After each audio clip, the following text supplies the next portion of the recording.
ನಮಸ್ಕಾರ ಸ್ನೇಹಿತರೆ, ಮಾತೃಪಾಕಶಾಲೆಗೆ ಆತ್ಮೀಯವಾದ ಸ್ವಾಗತ. ನೋಡ್ತಾ ಇರೋರು ಹೊಸಬ್ರಾಗಿದ್ರೆ ನನ್ನ ಚಾನಲ್ನ ಸಬ್ಸ್ಕ್ರೈಬ್ ಮಾಡ್ಕೊಳ್ಳೋದನ್ನ ಮರಿಬೇಡಿ ಸ್ನೇಹಿತರೆ. ವಿಡಿಯೋ ಕೊನೆವರೆಗೂ ತಪ್ಪದೆ ನೋಡಿ. ಮಾವಿನಕಾಯಿ ಸೀಸನಲ್ಲಿ ಒಂದು ಸ್ಪೆಷಲ್ ಆಗಿ ಒಂದು ರೆಸಿಪಿನ ಮಾಡಿದ್ದೆ. ನಿಮ್ಮೆಲ್ಲರಿಗೋಸ್ಕರ ಅದನ್ನು ಹಂಚ್ಕೊಳ್ಳೋಣ ಅಂತ ಬಂದಿದ್ದೀನಿ ಸ್ನೇಹಿತರೆ. ಕೇವಲ 2 ಮಾವಿನಕಾಯಿ ಇದ್ರೆ ಸಾಕು. ಇಲ್ಲಿ ಒಂದು ಕುಕ್ಕರಲ್ಲಿ 1-2 ಚಮಚದಷ್ಟು ತುಪ್ಪ ಹಾಕೊಳ್ತಾ ಇದ್ದೀನಿ. ತುಪ್ಪ ಇನ್ನೊಂದು ಸ್ವಲ್ಪ ಬೇಕಿದ್ರು ಹಾಕೊಳ್ಬೋದು. ಚಕ್ಕೆ, ಕರಿಮೆಣಸು, ಗೋಡಂಬಿ, 1 ಚಕ್ರಮೊಗ್ಗು, 1 ಲವಂಗ ಮತ್ತು 1 ಪಲಾವ್ ಎಲೆ ಎಲ್ಲನೂ ಹಾಕಿ ಸ್ವಲ್ಪ ಅದನ್ನು ಮಿಕ್ಸ್ ಮಾಡಿಕೊಂಡು 1 ಕಟ್ಟು ಕೊತ್ತಂಬರಿ ಕಟ್ಟನ್ನು ಚೆನ್ನಾಗಿ ತೊಳೆದು ರುಬ್ಬಿ ಅದನ್ನು ಪೇಸ್ಟ್ ಹಾಕೊಳ್ತಾ ಇದ್ದೀನಿ. ಕೇವಲ ಶುಂಠಿ ಪೇಸ್ಟನ್ನು ಇಲ್ಲಿ ಹಾಕೊಳ್ತಾ ಇದ್ದೀನಿ. ಬೆಳ್ಳುಳ್ಳಿ ಬೇಕಿದ್ರು ಹಾಕೊಳ್ಬಹುದು. ಚೆನ್ನಾಗಿ ಅದನ್ನು ಹುರಿದು 2 ಚಮಚದಷ್ಟು ಜೀರಿಗೆ ಮತ್ತು ಧನಿಯಾ ಪುಡಿ ಮಿಕ್ಸ್ ಹಾಕೊಳ್ತಾ ಇದ್ದೀನಿ.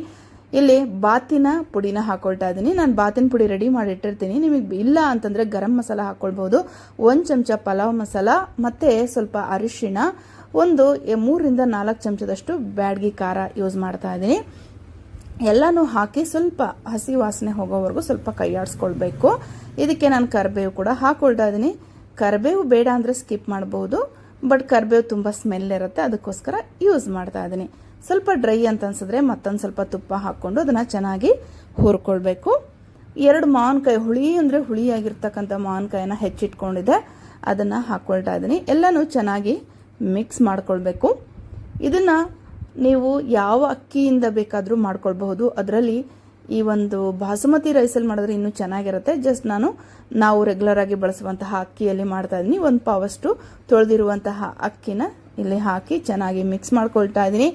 ಅಕ್ಕಿಗೆ ತಕ್ಕಷ್ಟು ನೀರು ನಾವೇನು ರೆಗ್ಯುಲರ್ ಆಗಿ ಇಡ್ತೀವಿ ಅಷ್ಟೇ ನೀರನ್ನು ಇದಕ್ಕೆ ಹಾಕ್ಕೊಳ್ಬೇಕಾಗತ್ತೆ.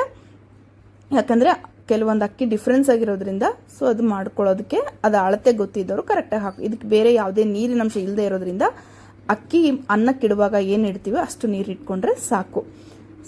ಕೊನೆಯಲ್ಲಿ ರುಚಿಗೆ ತಕ್ಕಷ್ಟು ಉಪ್ಪು ಹಾಕ್ಕೊಳ್ಬೇಕು.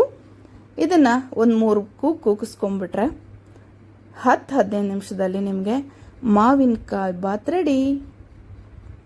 ತುಂಬ ಅಂದರೆ ತುಂಬ ರುಚಿಯಾಗಿತ್ತು ಸ್ನೇಹಿತರೆ. ಇದು ನಿಮಗೆ ಇಷ್ಟ ಆಗ್ಬೋದು ಅಂತ ಅಂದ್ಕೊಂಡಿದ್ದೀನಿ.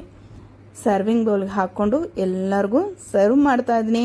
ಎಲ್ಲ ಮಾತೃಪಾಕಶಾಲೆಯ ಸದಸ್ಯರಿಗೆ ಒಂದು ಸ್ಪೆಷಲ್ ಡಿಶ್ ಅಂತಲೇ ಅಂದ್ಕೊಳ್ಬಹುದು ಸ್ನೇಹಿತರೆ.